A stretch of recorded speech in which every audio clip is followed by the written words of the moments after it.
యాదాద్రి భువనగిరి జిల్లా ఆత్మకూరు మండలం ఉప్పలపహాడ్ గ్రామస్తులు ఈసారి సర్పంచ్ ఎన్నికల్లో చారిత్రక నిర్ణయం తీసుకున్నారు. ప్రతిసారి సాధారణ ఎన్నికలు జరిగే ఈ క్రమంలో 8వ జరిగే ఎన్నికల్లో ఏకగ్రీవం చేసుకున్నారు.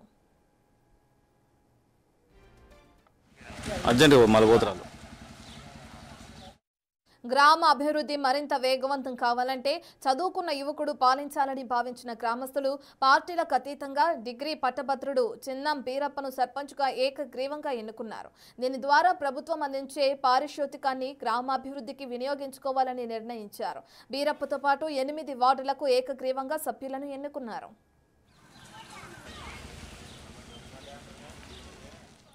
హైదరాబాద్లో వ్యాపారం వదిలి స్వగ్రామంలో వ్యవసాయం చేస్తూ కాంగ్రెస్ పార్టీలో చురుగ్గా ఉన్న బీరప్పపై గ్రామస్తులు నమ్మకం ఉంచారు.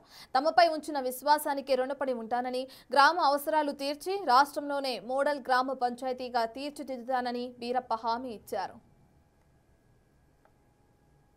గ్రామ పంచాయతీ ఎలక్షన్లో నేను నిన్న నామినేషన్ వేయడం జరిగింది. నేను మా భార్య ఇద్దరమే వేయడం జరిగింది. నిన్న నామినేషన్ ప్రక్రియ కంప్లీట్ అయి ఉంది. తదుపరి ఎన్నిక అనేది ఎన్నుకోవడం జరుగుతుంది. దాని తర్వాత మా ఉప్పలపడ గ్రామ అభివృద్ధిలో నా యొక్క కృషిని సాయశక్తిలో కృషి చేస్తా అని చెప్పేసి